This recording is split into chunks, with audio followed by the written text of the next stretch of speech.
Hi there. Thanks for downloading and listening to the Lean Into Artcast, a show where a couple of visual storytellers engage with various topics that come and surround this thing about making things that communicate with images.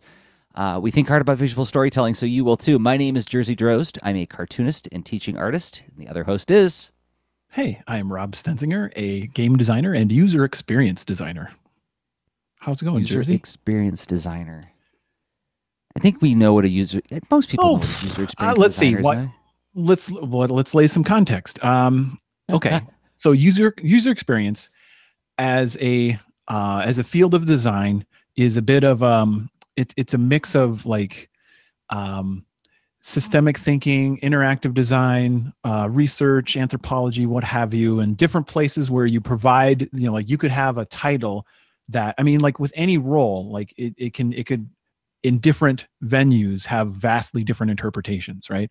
But overall, wearing that hat of user experience, you're trying to keep a reasonably accurate picture of who you're trying to serve in mind as you go about, and in the medium that you're working with, and also the teams that you're working with in mind when you're trying to create essentially credible recommendations, blueprints, prototypes, stuff to say that, well, yeah, if we build a system like this, I think it's going to help everyone accomplish their goals.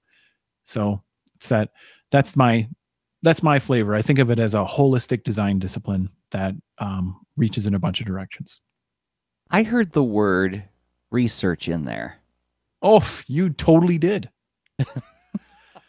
and providing some context, I, as a cartoonist, especially a cartoonist whose last couple books that were published were about nonfiction, research figures in largely into what I do, and even in my fiction projects.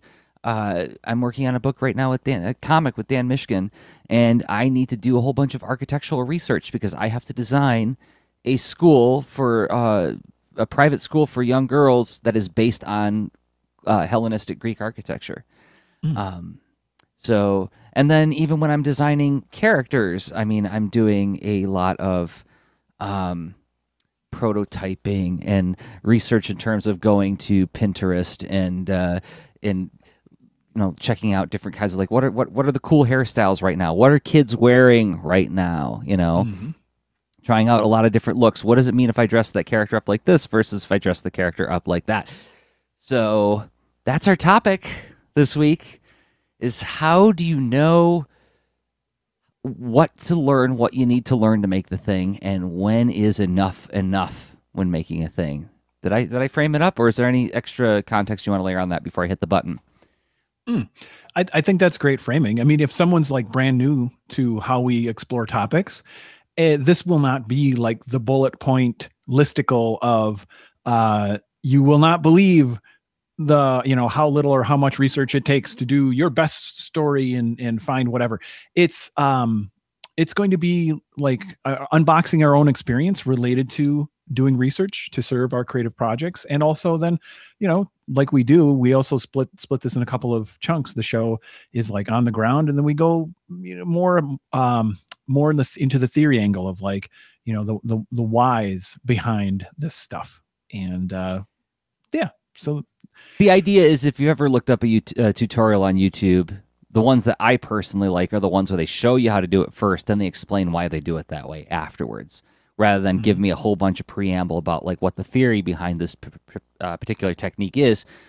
It's hard for me to wrap my head around that until I've actually seen the technique in action, and then they can explain why they do what they do. That's why we do it this way. At least that's my motivation for exploring it in this fashion. That sounds wonderful. Let's jump into it. What does research look like? What does it look like? Like awesome. I know what it sounds like. That's the music that lets us know it's time to head over to On the Ground. What does research look like? What does it look like when we're digging up information and learning what we need to learn in order to be able to do a thing, whether it's making a comic or making a game or making a slide deck, right? Or making a prototype, a wireframe. Can't think of any other examples off the top of my head, but Yeah, I mean, it could be researching to know enough to build that next thing that lets you then ask more questions, which, some design processes, that's what you're doing. Like um, designing a wireframe sometimes is a matter of um, going through the like what are the goals of this particular business, and why is this app or website being brought into existence or being updated, and then unpacking all these things and finding assumptions, and then what could you do to start to test those, because is there something in particular that is risky, right? Like a lot of this stuff is client work kinds of things. I'm trying to think of work I can unpack on air. Okay, let's say migrating my comic for the umpteenth time. Just picking one real quick one out of nowhere.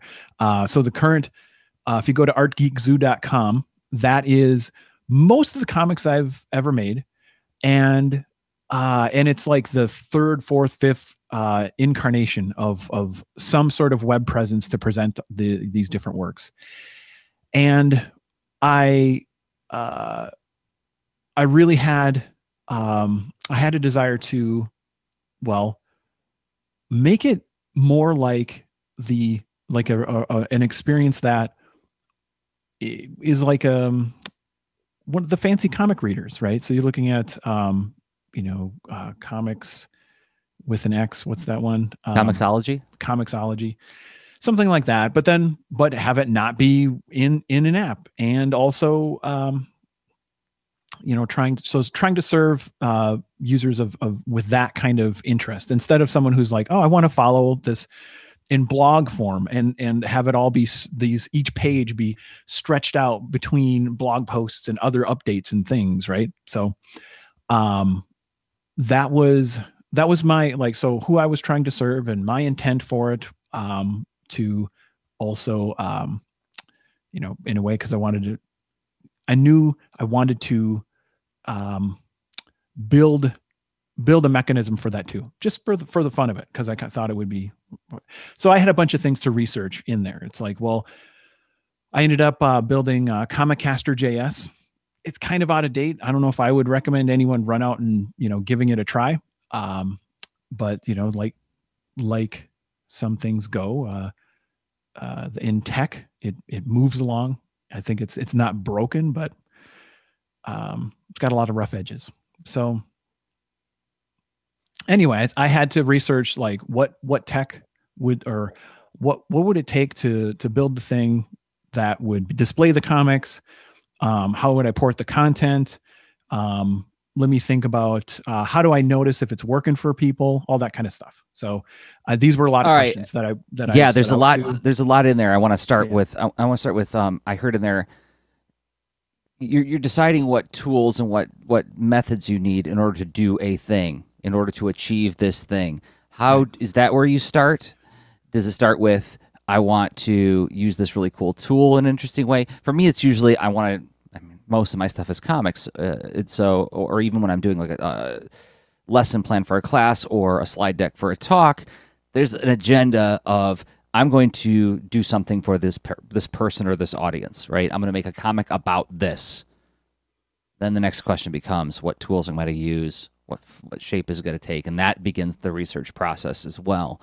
I think an analogy that would work, the nature of this project, I think we need to jump into your example, right? To really get into, I think, the spirit of some of the questions you wanted to explore in this section. But like, I think an analogous situation would be, you want to release an anniversary collection of some of your comics. And now you're looking at them and it's like, now what format should that take? That was more close to the problem I was dealing with that project. Right. Like, how could I bring these assets into this new form in a way that met my goals and I think would work for my audience? Well, no, let's stay on that just for a second, because I think that's an interesting question, because then the question becomes, is it going to be some kind of digital collection? Is it going to be a hardcover or like a paper collection? And I wonder if you could talk about like how you interview those different tools for the job. We've talked about this a lot, like this notion of interviewing your tools. I wonder if you could talk about like what kind of interview process you went through to decide on what you landed on with Comicaster JS. Well, I actually I I had a few needs to keep in mind. It's like I needed to explore. I needed to find something that would present the art assets that I had in a nice way, and have some ability to navigate among them within chapters, but also across other titles, because I wasn't just presenting one comic. I needed some kind of comic navigating mechanism that would work with more than one comic, essentially. And so I tried out. So I knew I had that need, and then that is more or less, could something meet that need, was my interview question. And then I looked at things like I think it was Comicaster JS is like a plug-in add-on for Reveal JS, I believe. And there's others too out there that I looked at these different software packages, and I was kicking the tires, saying like, well, I'm going to put in 1 page, 2 pages. What's it like moving around? Can I, does it have a nice zoom in, zoom out feature and all that kind of stuff? And does it work on a phone? Does it work on a desktop? And what's it like just moving content into this format? Am I going to really regret it and wanting to move like hundreds and hundreds of pages into this? That kind of thing. So, and that was basically the interview for the tools I tried. Do you always, maybe this is for the next section, but do you always have a clear sense from the outset of what needs you need to meet? I feel like for me, I'm kind of discovering the needs in my research process. I think, no, discovering is huge along the way, right? It depends on how much prior experience I'm bringing to the particular project. Right. Okay, so let's go to my example, because I'm working on a mini comic right now that has subject matter related to the book Rockets that comes out in June, which we'll talk about later on the show. But it's a subject that I was aware of, the subject matter of this comic, but I wasn't deeply aware of it. I knew I was gonna have to do some reading in order to like speak effectively to what happens in the story. Like both Ann and I sat down, we're like, okay. How did you know that? Like, what was this? Like, was there an obvious mystery, or? Anne has a fabulous test for that. She's like, can you tell me what it's about in a sentence? Right? And like when I was like, oh, it's about this, I think. And she's like, nope, you can't tell me in a sentence, right? So we clearly need to understand it more deeply. That's a nice test. Yeah, I thought it was great. Like, and I think this has been explained elsewhere. It's like if you can't explain it simply, then you don't understand it deeply, right? But that was like a litmus test we gave ourselves throughout the making of Rockets. Like after we both read a couple books, come back to each other to talk about the thing, we'd try to simplify it down to that. If we could say it that way, then I think we got it. Anyway, so we did that, and we were like, okay, well, we need to know more about that. But we had a lot of prior experience in making mini comics, so it's like, what form is it going to take? Oh, it's going to be an 8-page mini comic. It's going to have probably this kind of cover. We're going to try using the letterpress again. After my learning experience of doing the Boulder and Fleet comic, I had a little bit more understanding of what the letterpress can and can't do. So that part, almost no research needs to happen, right? But the story itself, we knew there were blank spots in our knowledge. So we got to go first learn what we don't know, more about what we don't know, and find those little rabbit holes to get lost down in, which revealed even more of what we don't know, and then having to come back and evaluate it to see, like, is this even important information? It's fascinating information. Does it belong in this thing that we're making? This sounds like a lot. So it sounds like a lot of reading. I mean, and like note taking. Yeah, I should be talking about what does it look like? Yeah. What it looks like. It's a lot of reading, and this part maybe we'll talk about more in the second half. It gets really frustrating because like my body says like, okay, let's get to work. Let's do the work now. Like, well, but reading carefully is work, you know? But like, no, it's this. This is work. Like moving my hand on a sheet of paper with a pencil. That's the work. You know, it's like I would read like a little bit and I'd be like, okay, now I'll start sketching some ideas. I'm like, well, I'd start sketching ideas and I would run into these dead ends where like, do I understand that right? You know? And I'd go back and read it again. I'm like, I clearly need to read this a couple times and read it very carefully and maybe, you know, follow up on some of the citations to read even further. So what does that look like? It looks like me going to, as a matter of fact, I can pull it up right now. You know, I don't know how many people are aware of this, but if you have a public library in your town, I'm trying to get the website to load. They often have, like with your library card, you get access to all sorts of different databases.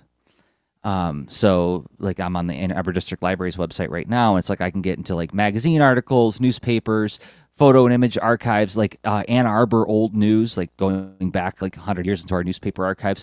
But then also like there's like a New York Times old news archive that I can get access to like look through articles there. So I start with things like that. Start doing some searches in those archives and those databases.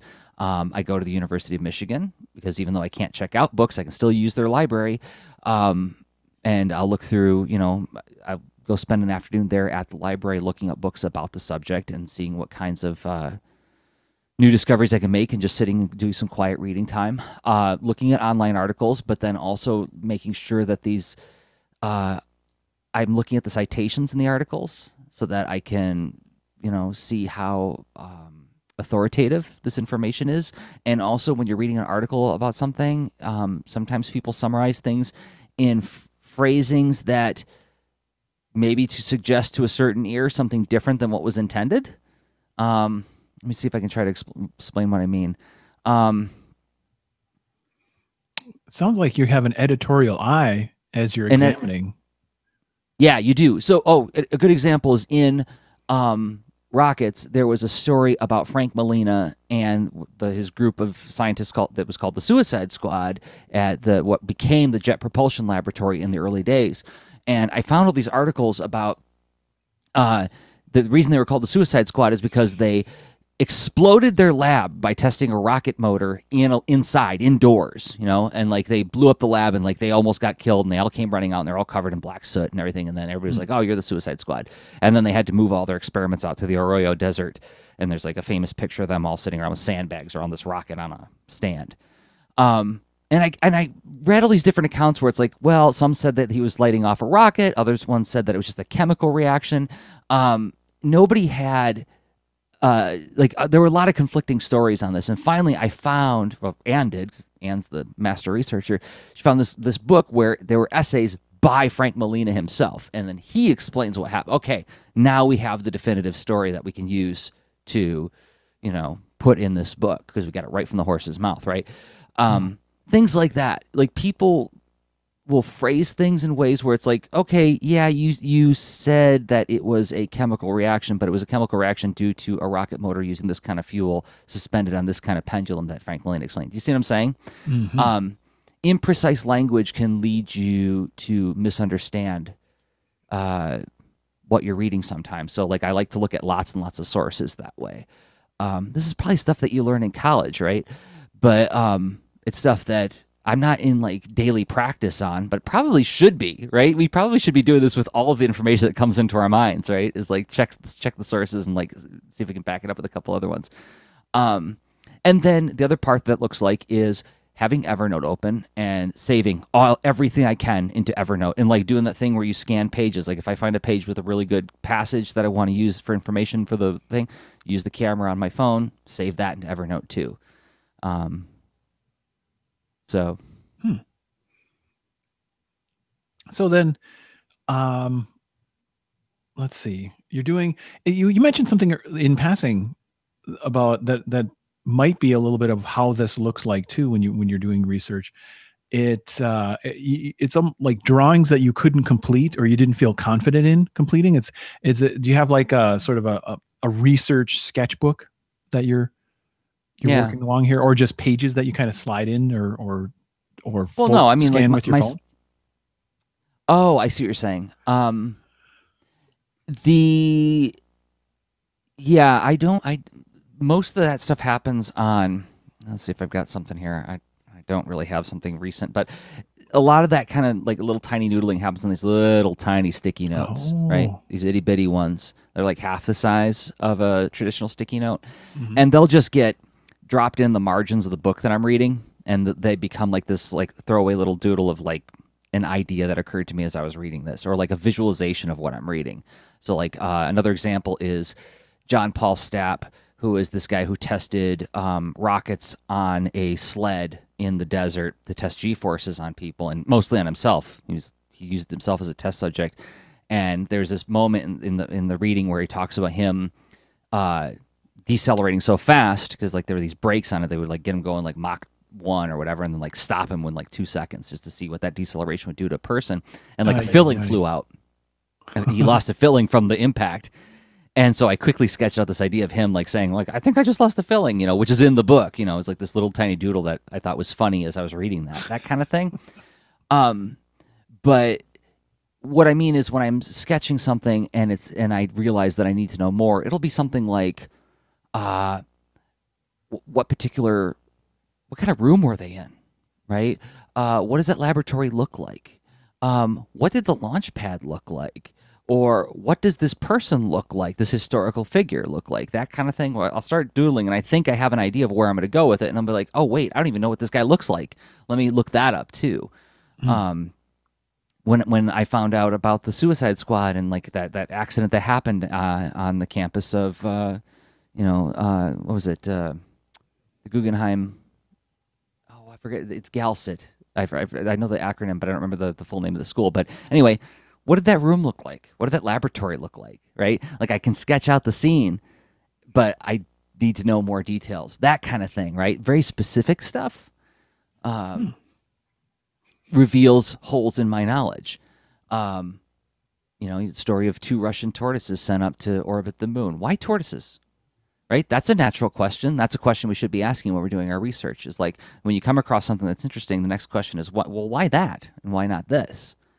Can you find that information? You know, I just got lost down a rabbit hole with that recently on the mini comic I'm working on. I was like, well, why this animal, not that animal? And then, okay, well, now we got to start digging. Was it completely arbitrary? Or was there a really good reason for that? Why use rats instead of this? You know, and I learned a lot about laboratory rats. It almost, yeah, that's interesting. It sounds like some of those, that visual thumbnailing seems like in particular really handy development for, well, visual storytelling projects. And I mean, you described a few different purposes that I think I want to take as I'm like, I'm going to do this with a little more intentionality now, because it's like you have like visual context and for clarity, but then sometimes it's the moments where like you've got this real, you have a need when you're putting things in frames and panels, pages that, I mean, you're probably showing, well, you're showing a flow of events, and then also the like what event should you particularly focus on. That's really handy. And then you know that you have the job of like putting a lot of details in there, and if what do these details even look like? And that's an interesting flavor of research. It's not just the verbal facts. It reminds me of that notion of when you see a movie based on a book that you read and love, and you go, that's not the person who should have played that character. And if somebody says, well, who should have? I don't know, but not that guy. You have a picture in your head that you're not even aware of, right? But you can see when it's wrong, but you don't know what right looks like yet. And I feel like when I'm reading a book and I'm reading like these, when I'm doing my research and reading about the information I need to know, I'm putting together a picture in my head, and the act of sketching reveals to me what parts of the picture I don't quite have in focus yet, or don't quite have fully visualized yet. You know, that sounds really handy. It's interesting. So some of this, I think I was thinking of another project that I've that it's required a lot of research, but it's incremental prototyping kinds of research, some visual development. And it's the Two Pizza Team project I'm working on. That's both a comic and a game, and I'm working on them simultaneously. And and I'm using each of them to like almost fill gaps in one another. And like when you make an interactive experience, you don't have to tell much of a narrative. You can it doesn't inherently require a lot of story, but I wanted there to be some element of that in there. And it's like, well, what better way to force that into existence but then to create a mini comic. So like the whole thing is a big experiment that I'm researching through, right? But like within there, it's like, well, what story to tell, what characters to focus on in the mini comic, and also what kinds of visual development do I need for the world. And honestly, doing the game design helped me, essentially doing a paper prototype for the game design in a similar fashion to to a workshop I've put on a few times called Paper Prototyping Power Up to make video games. You ran out of P words. There was no more P words left after that. To play, profound, whatever. Anyway, even there, yes, even I have limits on my titles. People will just lose interest at some point. They're like, that's too many words. I'm tuning out. I run this risk every day. So anyway, the using techniques from that workshop helped me lay this landscape of interactive choices and feedback loops to put the player in, and characters and scenes and other important context for that helped me think about like, well, what setting am I going to use for the mini comic? Well, I have some ideas, but now I have new questions, because it's like, well, I think I want to have it, be in a section of town that's not, too populated with buildings, but it can't be that. And it's not like an industrial space with like really far off warehouses and stuff. In the middle of it is a pizza restaurant. I mean, that's not really, that doesn't make sense. So thinking through this stuff and interviewing myself, but then also noticing where I had these kind of questions like you described with your visual development. I went to books on my shelf that were good enough, because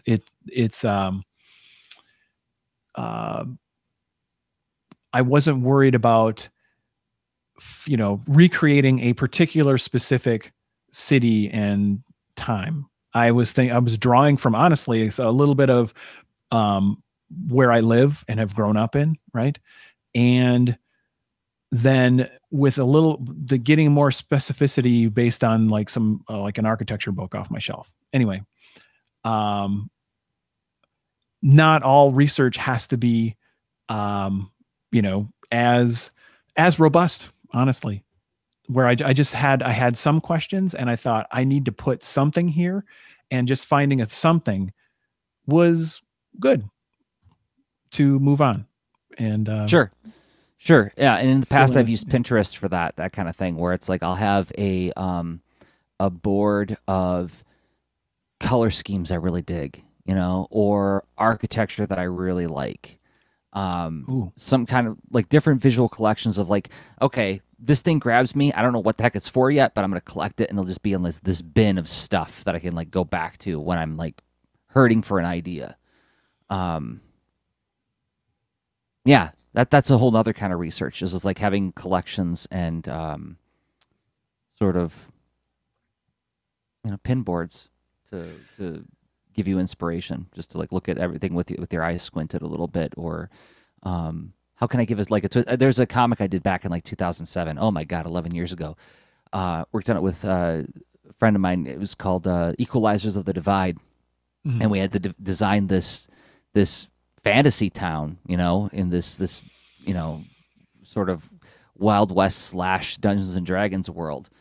And so I just looked at a whole bunch of different kinds of architecture and just said like, well, how can we mishmash? What can we take from one and like smash it into another kind of thing, right?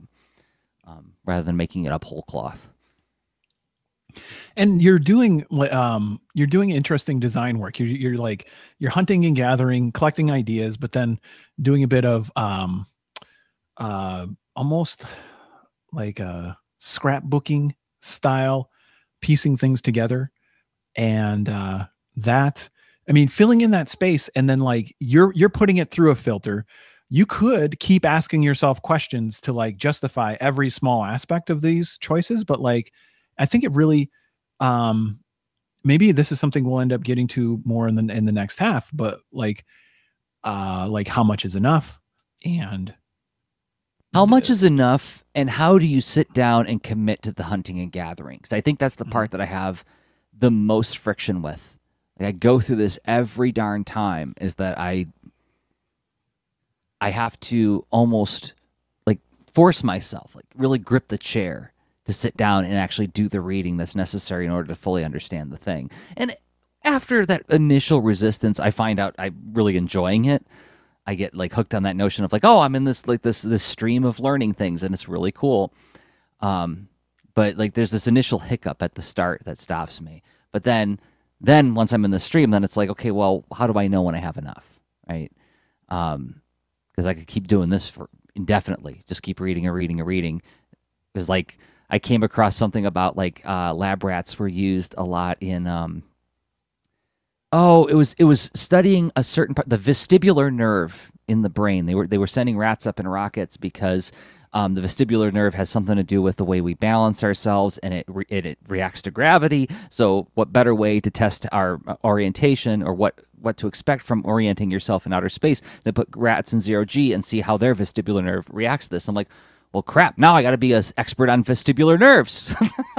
Or do I, right? Mm-hmm. Do I have enough to explain it simply, or do I have to dig really deep in order to fully understand this? So in case it comes up at a convention, somebody's buying this comic and they're like, oh, so you know about vestibular nerves, huh? Right? That kind of thing. Ready to, you want to do that after a break? Want to take a break? I think this is the perfect time for such a thing. Okay, so we'll talk about committing to the hours and how to know when enough is enough, but we'll do that in about a minute and 30 seconds. First, we have to thank some people who make this show possible, and those people happen to be the folks who support us on Patreon. Yes, patreon.com/leanintoart is where you can find it. And what is it? It's a way for you to give us a monthly upvote. You know, you can pledge as little as $1 a month. It's you saying that you believe in us and the work that we do. And we want to thank 5 people who have been doing exactly that. First, we want to thank India. India is at Old Swifty on Twitter. Brilliant illustrator and animator. Speaking of brilliant illustrators, D. Jusan. Thank you, D. You can find D's work at DEEJUUSAN. We will link to these in the show notes as well.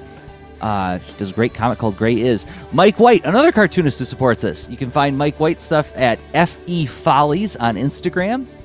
And then we have Olivia Birdton at Olivia Birdton on Twitter. Thank you, Olivia, for believing in us and the work that we do. And finally, Kim Holm, longtime supporter of the show, at Denungaher Holm on Twitter. We'll link to that in the show notes as well. And if you want to join them, you can go to patreon.com/leanintoart, where you will find all the shows that we produce, as well as the extra leans, the shows we record once a month, only for patrons. And they become an open mic post where you can comment in a safe space where only fellow leaners hang out. Thanks, everybody, once again. The address is patreon.com/leanintoart. It means a lot to us. It really does. Thank you so much. All right. Time for the transition over to the next thing. Mm-hmm. All right, here we go. What? Oh, media file failed to load. All right, I'm going to pull out a backup one. I wanted to do Robotech, but I'll have to stick with He-Man. Sorry. It's fittingly tense, maybe. How do you know when you're ready to do the work? That's awesome. Okay. I have a ringtone now.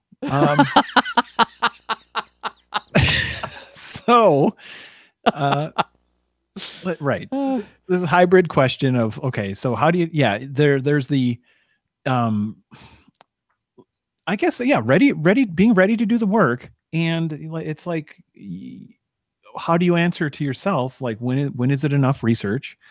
And then, like, there's the embarking on it in the first place. And I guess that seems to be like a first step, is somehow the, I don't know, is it a preset thing where you're like, this is my budget, or do you need to do some planning to come up with, all right, this is how much research I think I need on this particular project because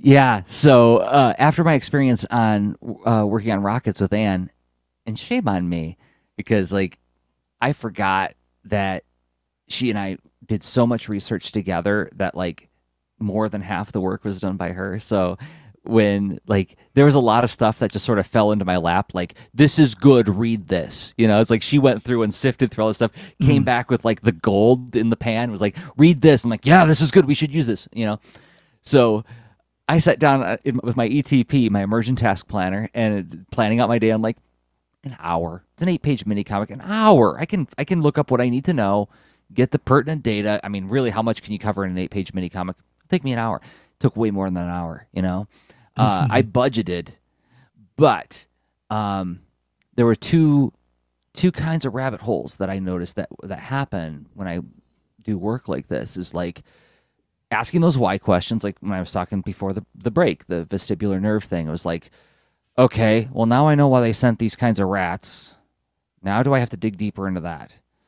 You know, why? Because now the natural question comes up, why the vestibular nerve? Why would we need to really understand how to orient oneself in zero gravity? What were they thinking about at the time? What was their assumptions about it? What were their conclusions? How has that helped rocket flight and space flight since? Do I need to know all that? You know, so like that can lead me down like all these branches of ongoing research, right? But then they can also lead to happy accidents. So like one of the inspirations for rockets, I'm using rockets a lot as an example, but this was a project where I did like a lot of research with Anne, you know, because it was nonfiction. There was this question of like we seem to have a technical hiccup, and I am not sure if it's my internet or Jersey's. That's why I'm talking here. Interesting. Hey, Rob. I hear you, pal. Okay. Hey, there's Jersey. Hey, there's Rob. Yeah. Was I blipping out? It was total black. It just it seemed like maybe one of us dropped off, and I couldn't tell who. Although it might have been me. The little live box was still going there. So, yeah, little blip. Interesting. Okay. I'm just testing to see if my screen share is still working. Doesn't look like it is. Okay. Yeah, that one's not. Nope, it is not. So, okay, we'll see. Okay. Well, anyway, I'll get that working again before we have to go to final on the show. Okay. But anyway, so I don't know where you lost me. Where did you lose me, Rob? Okay, so you were exploring. Okay, so why bears in ejection seats? Right. So this was the happy accident that led to a non-obvious thing that became very obvious material for what needed to go in this book. So we found this story of grizzly bears being tranquilized and using ejector seat technology, testing ejector seat technology. Natural question: why use bears? And why put them in ejector seats? It's a really weird idea. And it's like, oh, well, it was to test the effects of G-force deceleration on pilots to see what would happen to people. Okay, well, that shined a light on what's G-force. That's a big area. If we're talking about the science of rockets, we probably should cover G-force. You know, it's like the research can also reveal material that is very, very pertinent that you weren't thinking about initially, right? Yeah, I mean, it's like there's like any topic is likely interwoven with so many concepts that are adjacent or key building blocks that when you're an outsider, you just don't know what you don't know. And just by visiting it, and this is something that does happen frequently in disciplines related to software development and interactive design. information architecture and what you will, when you encounter a space oftentimes that has nothing to do with other things you've studied, but yet it's through the discussions with the people that you're serving, and then exploring materials that make up something important about what they do. Like I don't know, a client I had a good number of years ago was into insurance for farms and rural industry, right? I you know what, I've seen farm, but I had no appreciation of the sort of the nitty gritties and the details behind the actuarials and logic and rules behind what's okay to plant where, and what you would what kind of risk is okay to absorb or not, and then how do you present this in a way where people can make informed choices and all that, right? Anyway, you just end up in these spaces and have to just notice and keep digging when so it's almost like you form a credible enough perspective that serves a need. And even though it's not like what you do day in, day out, it still can be of service, right? I mean, it's not like after doing your all that work, both you and Ann did to prepare for the Rockets book. I mean, you didn't then say, well, I guess I'm going to go work at JPL now. Right. I mean, but there was a pressure to be at a level where we could have a conversation with a real rocket scientist, right? There's like you want to feel like you have enough expertise over the thing that you deserve to have your name on the thing saying like, I'm representing this idea. But on the other hand, there's just simple time and bandwidth constraints. There's only so much you can do with the time that you got, right? Well, I mean, it's either, you as a storyteller and a visual artist coming to a space to say, well, can I tell a story that's of benefit in this realm, and to learn enough that is conversational, and to educate on basic aspects of it, right? I mean, it's either that or some rocket scientist needs to become a storyteller in a comic. Right? Yeah, actually. How do these things happen? That'd be Jim Ottaviani, who is another Ann Arbor resident who's written a lot of books, a lot of comics on the history of science. Great graphic novel about Feynman, Niels Bohr, primates, Jane Goodall. Yeah, so he actually is a librarian nuclear physicist who also makes comics. Wow. Triple threat. But okay. Anyway, well, but he's only one person, right? I mean, could he cover the entire space of all comic science? Sure. Right. So, yeah, no, I just we find ourselves visiting and serving in new spaces. I just thought it was worth highlighting that pressure that one feels, that like you can find yourself feeling a compulsion to command all of the knowledge on it, and and forgetting sometimes that this is a lifelong pursuit, and you're never going to be at the point where you're like, oh well, I'm a senior now, a senior in high school, I know it all. I mean, it comes from a sense of wanting to do a good job, right? And that's you could have a combination of factors that, like, wanting to do justice to the material and the domain and people which it serves, yet also getting maybe hooked, seeing like, well, hey, wait a minute, this is pretty darn fascinating, and I find it rewarding in and of itself to do the research. So does that ever become an issue? Oh gosh, yeah. I mean, yes, especially if it's something, like if you're already digging into it that deeply.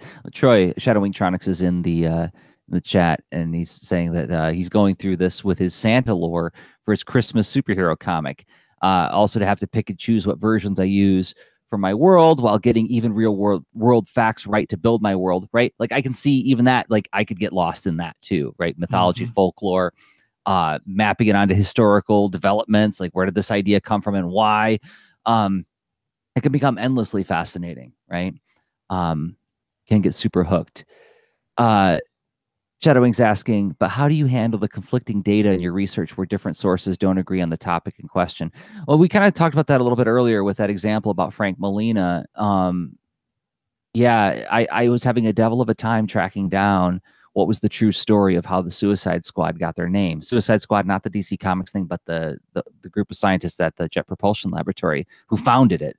And it took like some real heavy duty searching on Ann's part to find this book of essays by different rocket scientists, and it included one from Frank Molina where he told the story from his point of view, which is like, well, it doesn't get more definitive than that. So the hope is that you can find some definitive sources, but if you can't, then another thing that if there's a way to knit it into the narrative of like, here's the conflicting stories, right? So like Ann and I are working on one right now where there's this apocryphal story that is attributed to this piece of rocket history, but we couldn't we found some sources that pretty much shut it down and say nope, that didn't really happen. But it was so interesting. We're like, let's talk about it though. Let's talk about like how people say this happened, and we can bring up the fact that it's questionable information, right? You could do that too. I mean, for crying out loud, Dan Michigan and I and Ernie Colon did a book about the Kennedy assassination, right? The whole book was filled with that kind of stuff. But I want to one more thing. This actually dovetails onto Troy's question. Do you, Rob, ever find yourself going to a third party for verification when you're doing research of this nature? Meaning like some other authority on the subject to get some extra triangulation on it. Yeah, I mean, I think in the software world, you tend to have access when you're serving a client to experts and authorities within that business that you're serving. So having input, sign off, review of your work, it tends to be pretty naturally there. But then I haven't done that as far as in any comics work that I've done. It's let's see. I mean, I having like game testers, that's one form of it. But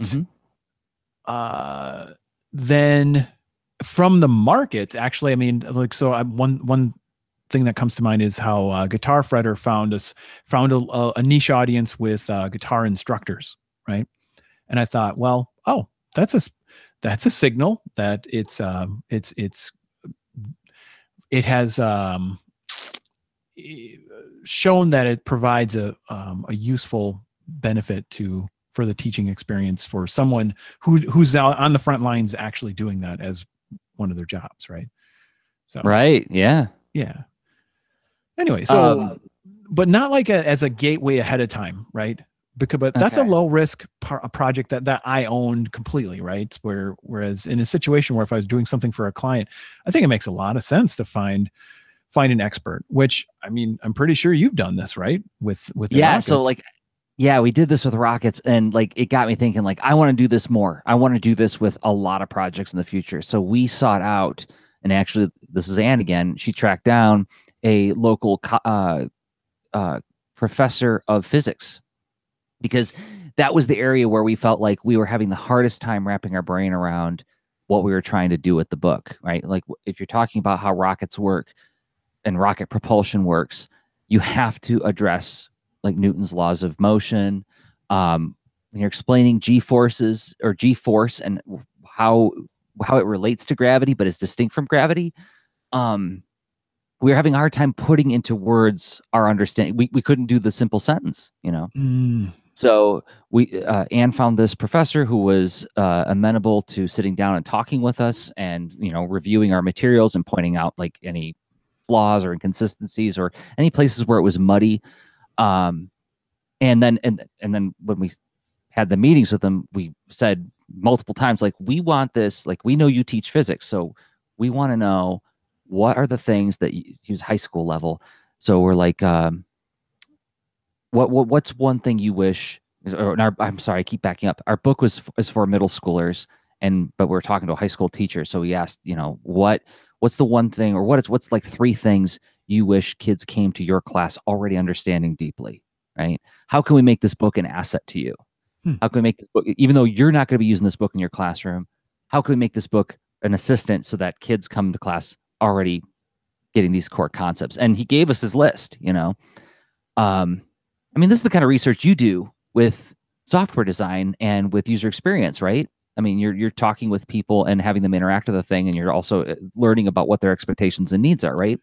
Absolutely. Yeah. I mean, anything from like a conceptual design level where I have done essentially card sorting exercises where you're essentially, you have a set of terms that are associated with maybe either important nouns to navigate and explore within a space, and then finding how do people group and associate them and whatnot. And that's a form of like maybe there are no screens or anything designed yet, but it's about discovering a structure that is already a part of the understanding of the audience, right? And then you have to reach out to people that represent who you're trying to serve. And that's certainly a form of it too. Usability testing is another form of it too. Well, okay, we're past this conceptual phase and we're into like, this is either prototype or some real and representational screens of something that's meant to accomplish tasks.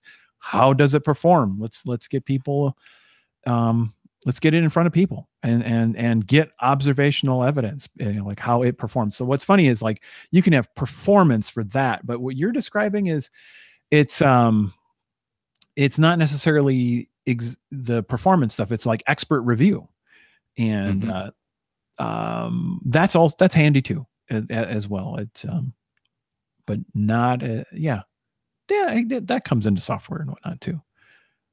Right. It was expert review, but it was also interviewing because like he saw the book at various stages of development. Like he saw when we only had like an outline.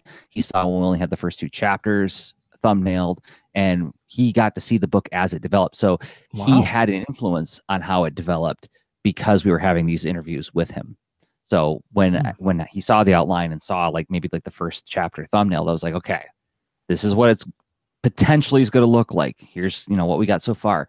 Now, if you could tell us what are things that you would like young people to be prepared in before they come to your class, that'll help us as we reevaluate and redevelop the subsequent chapters.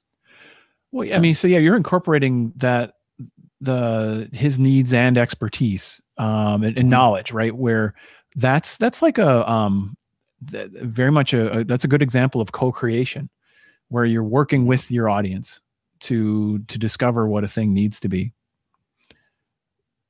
So yeah, so like I said, that was so helpful and so creatively stimulating that I think I want to do more stuff like that with future projects.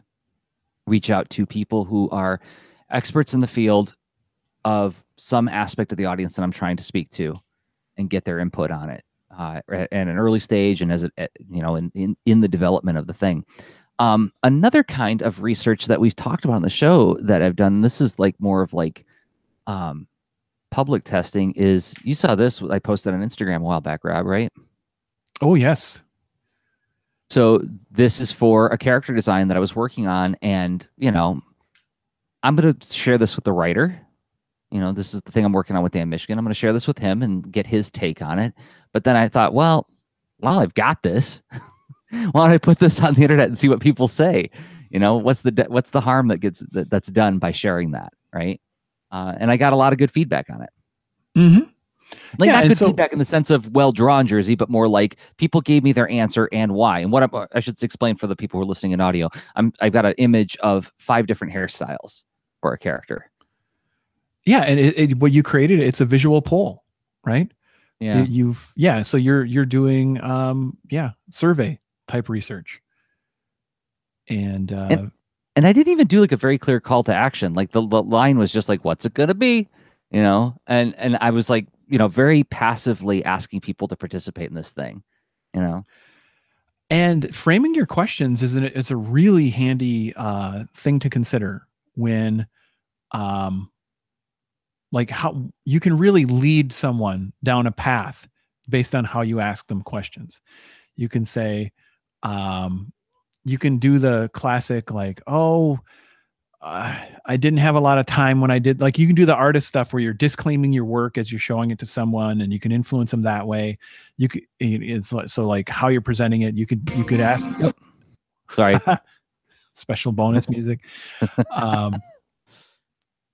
And so anyway, like how you ask this is a very open-ended thing. It's not leading, right? So a risk with this could be maybe there's not quite enough direction in your question, but then you can based on how people react, that gives you some insight. One challenge with this is it has a little bit of the sort of the research, like a group research kind of thing, where everyone sees everyone's answer, and that's going to influence everyone's answer.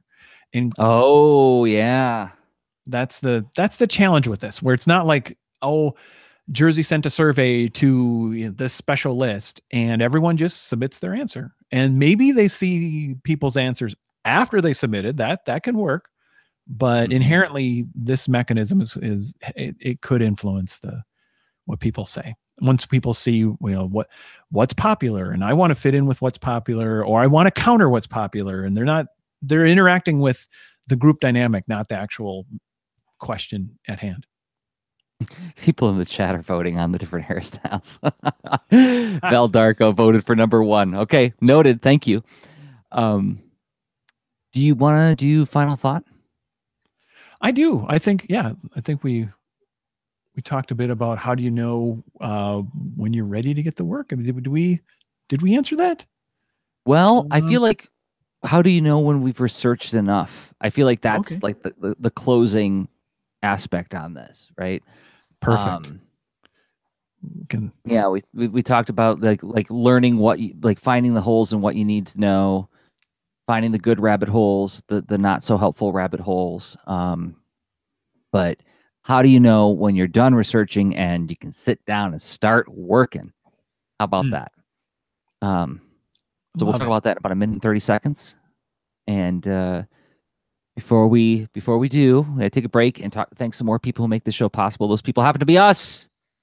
We make stuff, and then we talk about the how we make stuff and how we think about making stuff. And the stuff I've been talking about for the majority of this episode is that book, Science, Comics, Rockets, that comes out June 12th, 2018. It's up for pre-order now on Amazon. What's it about? It's about the science and history of rockets, but in the style of like Carl Sagan's Cosmos, if grumpy animals were hosting the series. So there's all of these stories of different scientists throughout the history of rocket development and their contributions to it, while explaining the physics and science of what they did. Like when Robert Goddard proved that rockets could fly in a vacuum. Before in the 1920s, people thought rockets pushed off of the air, not off of themselves, right? And he proved it in a special contraption that he built, and which is covered in the book. And there's all these stories of like how animals relate to rocket history, like Belka and Strelka, the Soviet space dogs, the sheep, duck, and rooster, which were the first Earth animals to fly in a human-made contraption. Bears and ejector seat technology, which we talked about. So that's again coming out this June. You can pre-order it now. Science, Comics, Rockets, Defying Gravity. Rob, you make a game.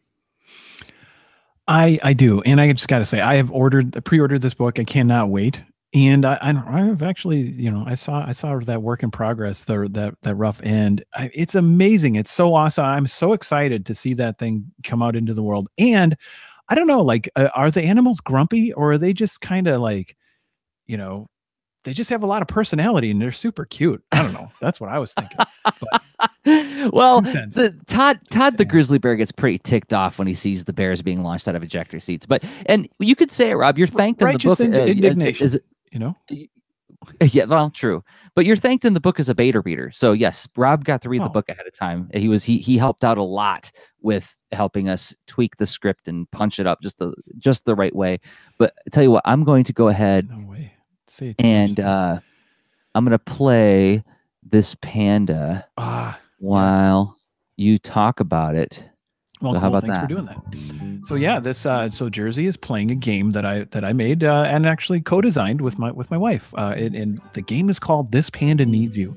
And well, why does a panda need you? Because well, it turns out in this case, this panda keeps encountering puzzles, stacking physics-based puzzles of shape and color, and everything's in a pattern as it should be when the panda first shows up to a particular puzzle.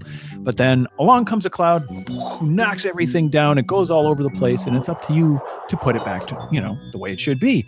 And the panda's going to celebrate you as you make progress here, right? It's really fun, very mellow, joyful game, great for all ages, especially for the young ones. But I've seen big foam sword wearing, amazingly dressed anime people when I have when I've presented this game in a tabling and convention, and so I know it works for all ages. And well, what platforms can you get this? It turns out it's available on a bunch because it's been ported to Windows and Mac desktop. It also works on Android phones and tablets, and of course your iOS phones and tablets, the iPhone and iPad. You can learn more about it at this-panda.com. And if you have purchased it, please give it a review on whatever platform you purchased it. But let's suppose that you really aren't that interested in the stuff we make. You're more interested in the way we think about things. Fair enough. This show is a thing that we make as well. And I wish it would load. I just pulled up leanintowart.com/workshops. There it is. And there's videos that we've made, self-contained videos that are based on workshops we've led in real life. We've led these workshops on the atomic level as atoms, but now they are electrons, bits for you to download at a price of your choosing, even if the price is $0. But if you do get it for free, a great thing you could do is, if you really get value out of it, go back and purchase it again. That'd be like giving us a little tip, or purchase it for a friend. Hey, I got a lot out of this workshop, this comics workshop that Jerzy led. Here, I'm gifting it to you. That's at leanintowart.com/workshops. If you're watching the video right now on YouTube, quick thing. I just got to do one extra plug for Jerzy's 2 workshops. So seriously, Comic Fundamentals and FATAM. So Comic Fundamentals, you're going to get taught an incredibly handy guide to, if you're like, I'm interested in getting into comics, or I want to punch up my skills making comics. Comics Fundamentals is a fantastic workshop. FATAM, if you're like, okay, I know Jerzy's passionate about sound and visualizing it in comics. I don't know exactly how it works. He tells you he unboxes his whole theory, and he enables you with all these tools and how to do it in FATAM. It's awesome. Oh yeah, and you'll learn how to use Adobe Illustrator while you're at it. Yep, because it's how to design sound in Adobe Illustrator. But yes, but if a free thing you could do right now is, if you're getting something out of this video, giving it a thumbs up. That helps more people find the show. If you haven't subscribed to the YouTube channel, please do. And if you're listening to this via audio, like some kind of like Apple Podcasts or something, giving the show a 5-star review on whatever platform you listen to it would be very helpful in helping more people find the show. We thank everybody who's been doing just those things. Yeah, it is. We appreciate it, and we notice it. Thank you so much. All right, Rob, final thought time. How do you know when you've researched enough?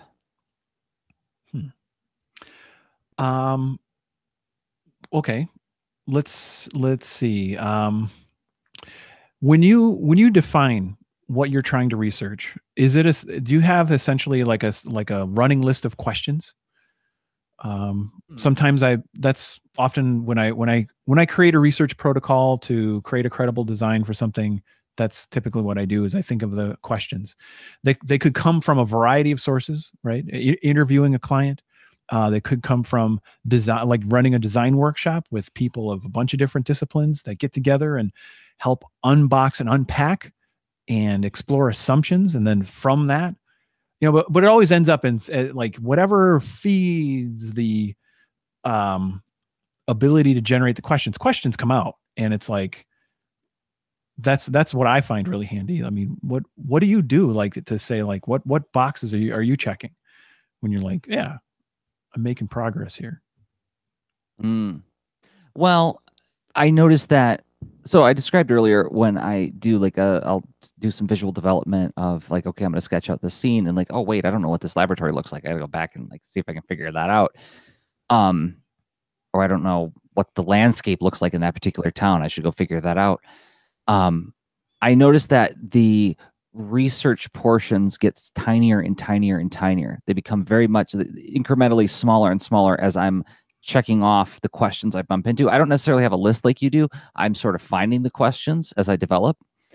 But I've also noticed that and this pertains specifically to comics, if the research I'm doing as I get hooked on it and start digging further and further because I'm so fascinated by this subject, if it starts adding pages, right? So like if it's like, okay, that's interesting. That's super interesting. Well, now we're exceeding the parameters that we initially started out with in terms of what this thing is meant to be.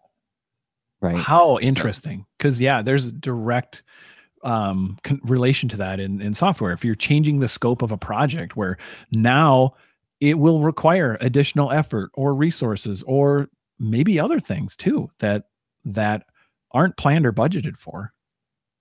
Yeah, if we exceed the budget. So like there were a lot of times in the production of rockets where Ann and I had to keep saying like, no, we only have 115 pages, and we can't say it all. We cannot possibly say it all. Maybe we'll get to do another one. Maybe we'll get to do a follow-up someday. But like there's stuff that had to be left out, because we had a very, very tight budget in terms of what the scope of the thing is. So, and then there's a time budget too, right? Like there's that notion of like eventually you have to let go of the thing and let it be a thing. So if as fascinating as it is, if it's like, okay, well now we're cutting into actual like drawing time, put it down. That's a tough one to navigate, but that is a constraint that helps guide. Well, yeah, I mean, you could always know more. Right. That's guaranteed. But yet, in the context of this project, you've got constraints. I mean, there's whatever was budgeted for as far as time. Let's see, time, scope, features, what have you, and right. I mean, that's a huge gift, honestly, because you can measure yourself against it. You can say like, well, okay, I really want to get to work, but I know I haven't done enough research. I know if I create some incremental element of this project, like a page, or start coding or designing, characters for interaction on the screen, I'm actually creating risk because I don't know enough. Right. And that'll be that work will be thrown away. So I shouldn't do it yet. Or it's pretty likely that it could be thrown away versus, like if you just would like to know a little bit more, but you just gotta, tolerate that, I guess. Right. Because it almost sounds like, doesn't it sound like a really negative thing to say like, well, just move on. But yeah, it does. It has the potential to sound very negative, right? Yeah. I guess you couldn't finish it. That's like that. But that's one of the best things that doing work for clients is the limitations. Whereas sometimes like I know I've struggled with this with my my side projects and experiments. The lack of those constraints sometimes causes churn, right? Where maybe like I know like the Jinhanu project I've mentioned a few times, it's like that game was so far along in like one particular, like we had it super far along in ActionScript 2. But then for some reason felt like, no, we just really want to port this to ActionScript 3. And that was ridiculous, right? Like hindsight wise, but it sure felt rewarding doing all that learning. And then theoretically it got faster and all this stuff. But like, yeah, We just penciled this 50-page story in Photoshop. Nope, we're going to pencil it in Clip Studio Paint now. Yeah, it's like, and there's a cost to throwing away that work. And could it be better? Again, like a lot of webcomics, yeah, I think mine certainly, they can go through style changes, and then they get tempted to go back and redraw it and all that kind of stuff. And personal projects are just really, they're open to that. You can do it. It's not right or wrong, but like, I guess, what outcome are you seeking? Yeah. And right. Anyway. Yeah, we've this has been an ongoing theme with the show, but it's worth repeating again and again. Is those constraints are what create momentum in the thing, and I thrive on them to help me find creative solutions to problems. I forget where I was reading it recently. I think it was in a C.S. Lewis book. I can't remember now, but they were describing the act of creation itself as that initial sitting down and placing those initial limitations on the thing, deciding this and not that, and beginning that winnowing down to the final idea, Well, and it forces you, like, let's say you do have concerns about the work so far. Like you start at it, and then you're facing the constraints of like, well, I made a commitment to myself or a client. I'm going to get this done, but yet I am annoyed. I find a problem with some aspect of the work. Then I guess it's time to evaluate that and unbox it and explore it, to bring that thing to some conclusion, right? Like, okay, I thought about this enough where no, this is really worth redoing because of whatever, right? So I've got the pattern down now, and I have to treat this other work as a prototype. And so I'm ready to move faster and more efficient because I've explored questions or whatever. Or I look at it as a necessary cost to move on to the next stage. Or, or not. But either way, it's like, it's a healthy thing that it forces you to hopefully navigate and work through it. Mm-hmm. Yeah. With whatever you come out. Yeah. I think we did a podcast. I think so too. All right. I think so. Well, thank you, Rob, for this discussion. It's always fun checking in with you every week. It's fun checking in with everybody else who shows up for the live stream. Speaking of which, we record this show every Thursday at 10 p.m. Eastern Time, 9 p.m. Central. Streamed live on YouTube and then collected as a podcast at patreon.com/leanintoart. More social media stuff's coming up in a second. Thanks for everybody for downloading, watching, and listening. Until next time, I have been Jerzy Drozd of leanintoart.com and Jerzy Drozd on Instagram. And I've been Rob Stenzinger of leanintoart.com, and I'm Rob Stenzinger on Instagram. Okay, bye. Oh, here we go. This episode can be found at leanintoart.com. You can also follow us on Twitter at the user leanintoart, and you can reach us via email at leanintoart@gmail.com. And remember, leaners aren't wieners. Thanks for listening.